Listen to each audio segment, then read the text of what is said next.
ચાલો આજે શિક્ષણના એક બહુ જ મહત્વના મુદ્દા પર વાત કરીએ. ડૉક્ટર જયેશ વૈષ્ણવનું આ વાક્ય બહુ ઊંડી વાત કહી જાય છે. આજની ચર્ચા આના પર જ છે. પણ આ બંને વચ્ચે શું સંબંધ? ચાલો સમજીએ કે આખી વાત ખરેખર છે શું. ઘણીવાર આખી વાતની શરૂઆત એક નાનકડી ફરિયાદથી થાય છે જે બાળક ઘરે આવીને કરે છે.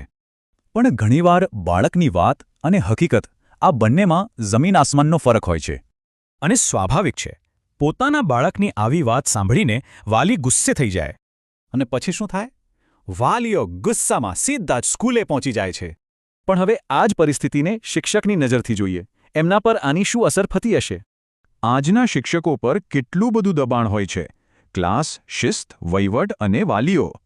હવે જે શિક્ષક પોતે જ આટલા તણાવમાં હોય એ બાળકના ભવિષ્ય પર ધ્યાન કેવી રીતે આપશે? આપણે એ યાદ રાખવું જોઈએ કે શિક્ષક પણ એક માણસ જ છે.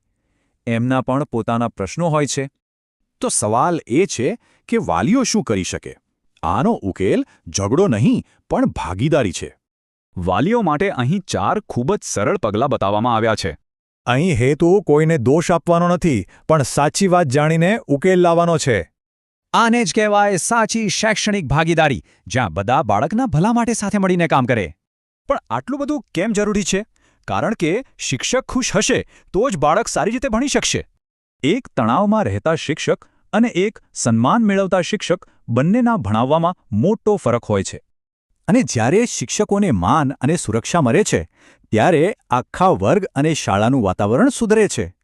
તો છેલ્લો અને સૌથી મોટો સવાલ એ જ છે કે બાળકના ભવિષ્ય માટે શું આપણે આ ભાગીદારી માટે તૈયાર છીએ?